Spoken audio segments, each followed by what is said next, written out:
The silence that had protected the British royal family for decades shattered on a cold February morning in 2026 when millions of pages of Jeffrey Epstein's private correspondence were released to the public. Among those documents, buried within thousands of emails spanning years of communication, were references that no one had anticipated finding. References that directly implicated not just Prince Andrew, but suggested institutional knowledge at the highest levels of the palace itself. The question that dominated every newsroom, every social media platform, every conversation among ordinary people was simple but devastating. What did King Charles know, and when did he know it? The first revelation came in an email dated 2019 sent to Ghislaine Maxwell, Epstein's longtime associate and co-conspirator.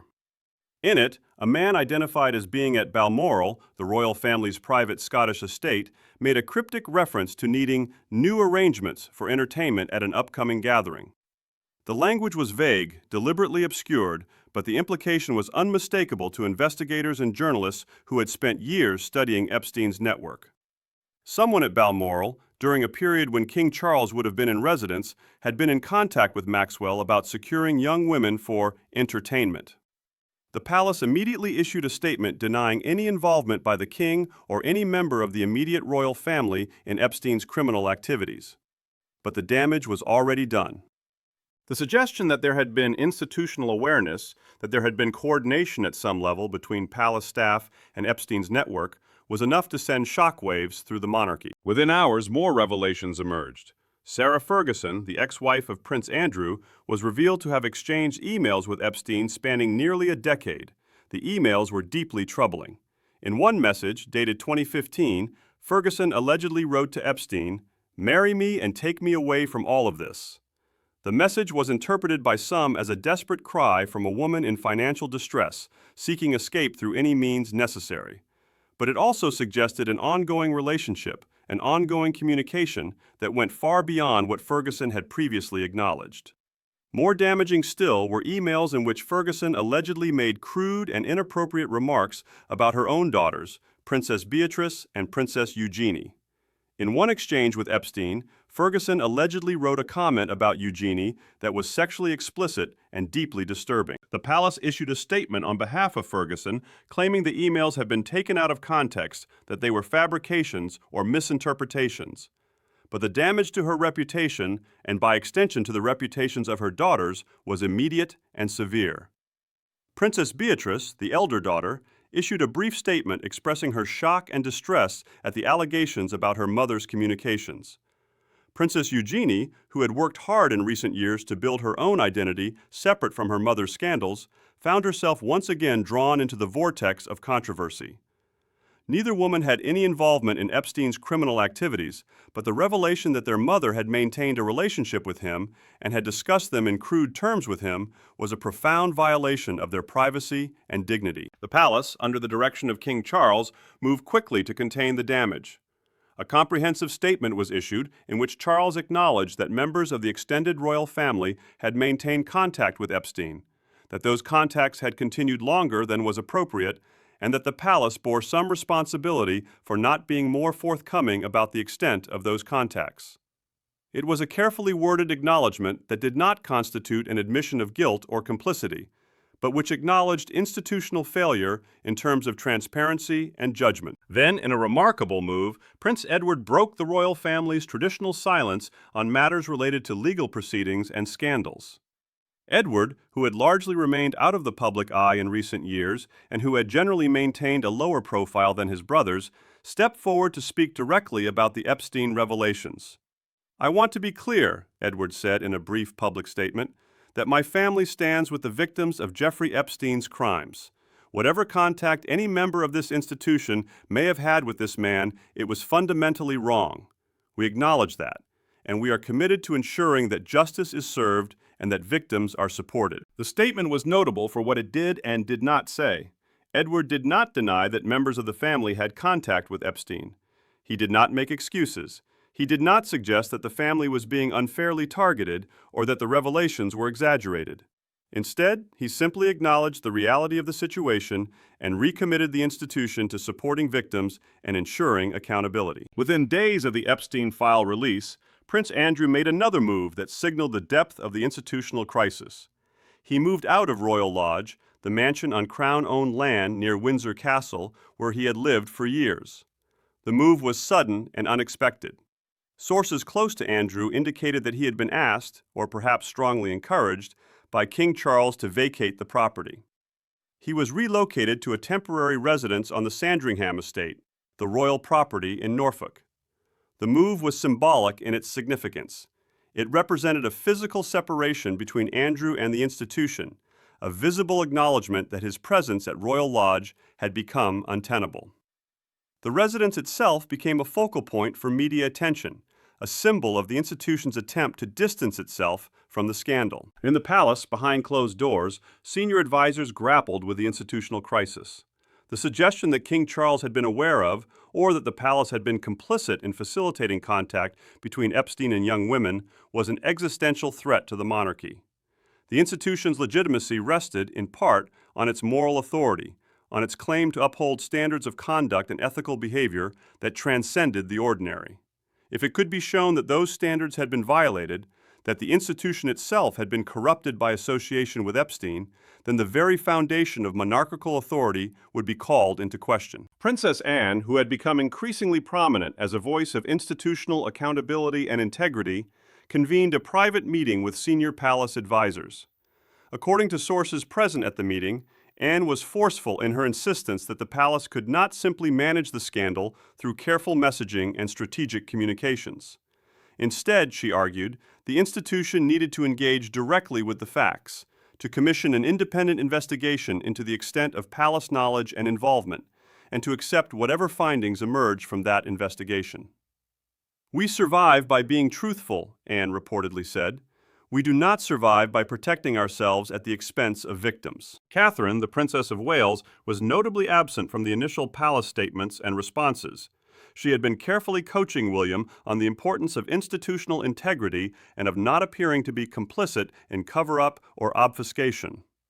When Catherine finally did speak, it was through a carefully drafted statement that emphasized the palace's commitment to supporting victims of abuse and exploitation and its determination to cooperate fully with any investigations into the matter.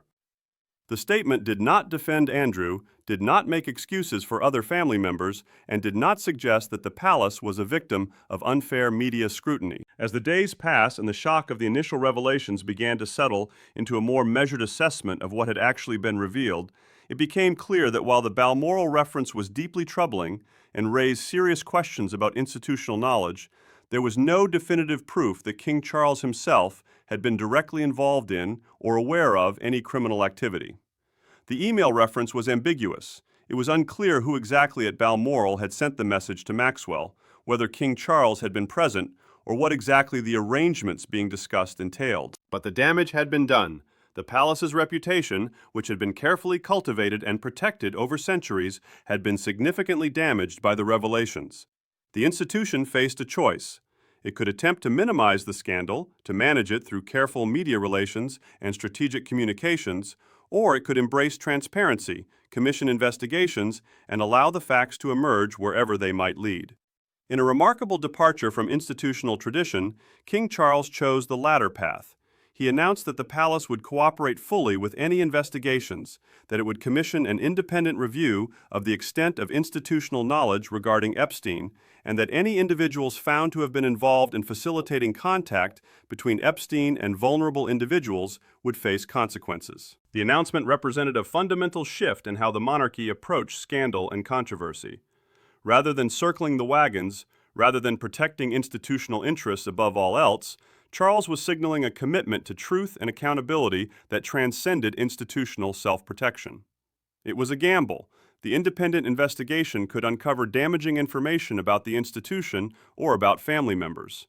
But it was also a recognition that in the modern age, institutions survive not by concealing uncomfortable truths, but by confronting them. In the weeks that followed the initial release of the Epstein files, the investigation into the palace's potential involvement became the subject of intense media scrutiny and public debate.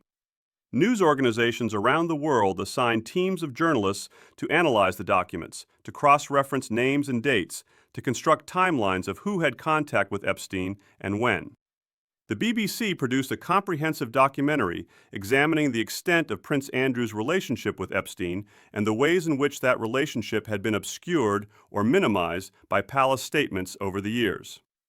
Sky News ran a series of investigative reports examining Sarah Ferguson's communications with Epstein and the implications of those communications for the broader question of institutional knowledge. The independent review announced by King Charles was established under the direction of Lord Justice Hadley, a respected jurist with extensive experience in institutional investigations and accountability processes. The review's mandate was broad: to determine the extent of palace knowledge regarding Epstein, to identify any individuals within palace staff or the wider institution who had been in contact with Epstein or his associates, and to examine whether any palace resources or institutional mechanisms had been utilized to facilitate contact between Epstein and vulnerable individuals. The review was given access to all palace records, all communications, and all relevant documentation. It was, in effect, a commitment by King Charles to allow the truth to emerge, whatever that truth might be. Sarah Ferguson, faced with the devastating revelations about her communications with Epstein, issued a comprehensive statement in which she acknowledged the reality of her contact with him, expressed deep regret about that contact, and apologized to her daughters for the pain that the revelations had caused them. "I was desperate," Ferguson said in the statement. "I was dealing with financial pressures and personal struggles that led me to make decisions I deeply regret. I maintained contact with an individual I should never have been in communication with. I allowed myself to be drawn into situations that I should have immediately rejected. For this, I take full responsibility, and I ask for the forgiveness of my daughters and of the public." The statement was remarkable for its directness and for the absence of the kind of careful linguistic parsing that typically characterizes palace communications. Ferguson was not attempting to minimize her actions or to reframe them in a more favorable light. Instead, she was accepting responsibility and asking for forgiveness. The public response was mixed. Some people were moved by what appeared to be genuine contrition. Others questioned whether the statement represented genuine remorse or simply a strategic decision to get ahead of the revelations. But in either case, the statement represented an acknowledgement of reality that stood in stark contrast to years of deflection and denial. Princess Beatrice and Princess Eugenie, confronted with the revelation that their mother had discussed them in crude and inappropriate terms with Epstein, went through a profound period of emotional reckoning. Both women issued statements expressing their distress at the revelations, their determination to move forward, and their commitment to supporting victims of sexual exploitation and abuse. Eugenie, in particular, made a significant personal decision. She expanded her work with organizations focused on supporting survivors of abuse, taking on a more prominent public role in advocacy work. Beatrice, similarly, deepened her involvement with charitable organizations focused on women's empowerment and protection. In doing so, both women were attempting to transform the pain of the revelations into purposeful action directed toward helping others. Prince Edward's initial statement, in which he had expressed solidarity with victims and commitment to accountability, was followed by a series of broader institutional reforms. Edward worked with palace advisors to develop a comprehensive protocol for vetting all individuals and organizations with which the palace maintained relationships. The protocol was designed to ensure that palace members and staff would be protected from inadvertent association with individuals engaged in criminal activity, and that the palace would have mechanisms in place to identify and distance itself from such individuals more rapidly in the future. Meanwhile, the independent review, chaired by Lord Justice Hadley, was proceeding methodically through thousands of pages of documents, conducting interviews with current and former palace staff, and building a comprehensive picture of the palace's knowledge of and relationship with Epstein. The review's preliminary findings, released in late February, were both reassuring and troubling.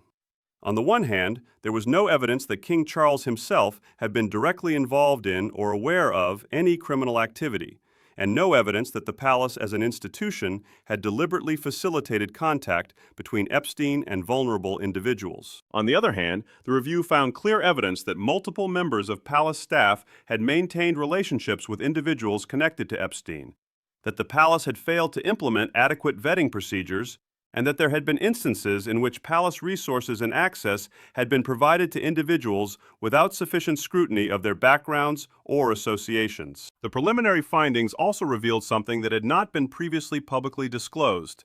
In the early 2010s, when concerns about Epstein's conduct were beginning to emerge in certain circles, palace advisors had received warnings about Epstein's behavior. These warnings had apparently not been adequately acted upon or escalated. The warnings had come from a source connected to the palace who had expressed concern about Epstein's practices and his associations with vulnerable young women.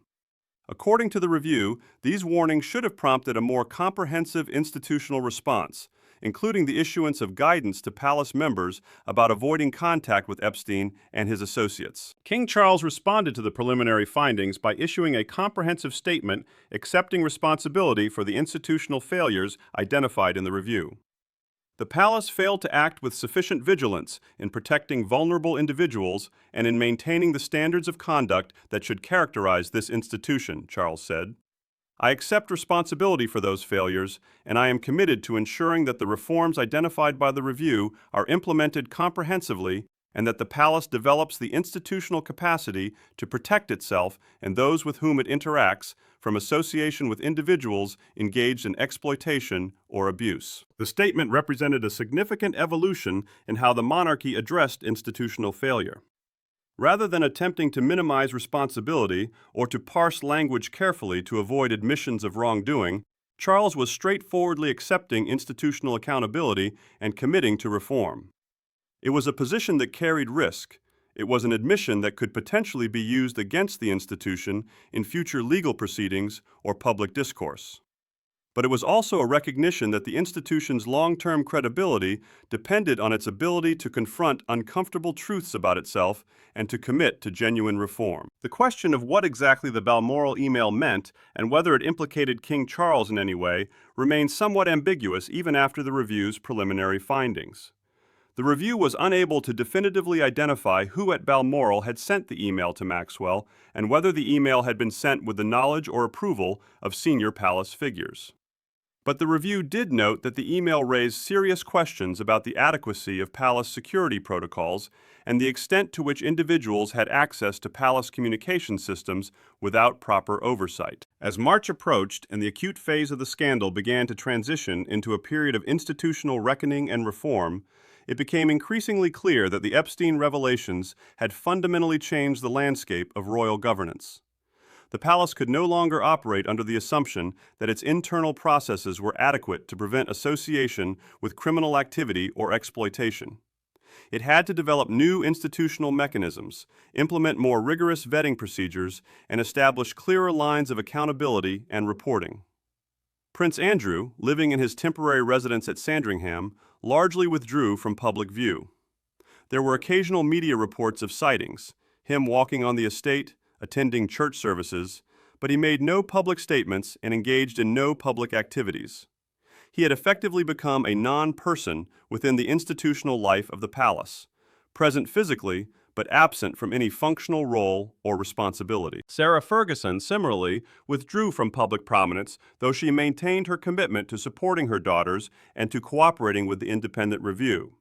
She granted interviews to the review's investigators, provided full access to her communications and records, and committed to the therapeutic and reflective work that would be necessary for her to come to terms with the choices she had made and the harm those choices had caused. The broader public response to the palace's handling of the scandal was notably positive.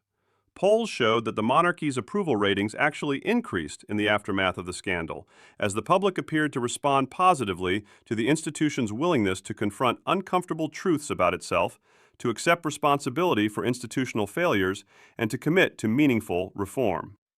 The contrast between the palace's measured, accountability-focused response and the defensiveness that had characterized various government and corporate responses to similar scandals in the past seemed to resonate with the public. By mid-March 2026, the immediate crisis had begun to stabilize. The initial shock and outrage had been replaced by a more measured assessment of what had actually been revealed and what it meant for the institution. The palace had emerged from the initial phase of the scandal not strengthened. The damage to Andrew's reputation and to the institution's credibility had been genuine and significant, but with a clear commitment to reform and accountability that suggested it would be able to move forward and rebuild trust over time. By mid-March 2026, the acute crisis had stabilized. The initial shock gave way to measured assessment. King Charles's commitment to transparency and accountability, his willingness to commission an independent review, to accept institutional responsibility, and to implement meaningful reforms represented a fundamental shift in how the monarchy addressed scandal and failure. Prince Andrew remained in seclusion at Sandringham, effectively erased from institutional life.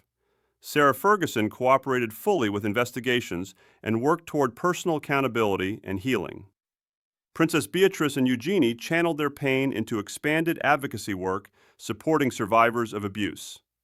Prince Edward oversaw the implementation of new institutional protocols designed to prevent future association with individuals engaged in exploitation. The palace emerged not strengthened, but transformed. The damage to institutional credibility had been real and significant. But the public response, reflected in polling that showed increased approval for the monarchy's transparent handling of the crisis, suggested that institutions survive not by concealing uncomfortable truths, but by confronting them with honesty and commitment to reform. The Epstein files had revealed uncomfortable truths about members of the royal family and about the palace's institutional failures. They had not revealed evidence of King Charles's direct involvement in criminal activity, but they had revealed something perhaps more significant, that even the most carefully guarded institution could be vulnerable to scandal, could be implicated in failures of judgment and accountability, and could be strengthened through transparency rather than through the traditional mechanisms of institutional protection and damage control. And so the story of the royal family's reckoning with the Epstein scandal came to rest, not with vindication, but with the harder and more meaningful work of institutional reform, genuine accountability, and the slow process of rebuilding trust through consistent demonstration of commitment to truth and to the protection of vulnerable individuals. In doing so, the British monarchy had demonstrated that survival and legitimacy in the modern age require not the perfection of institutions, but their willingness to confront their failures and to commit to genuine change.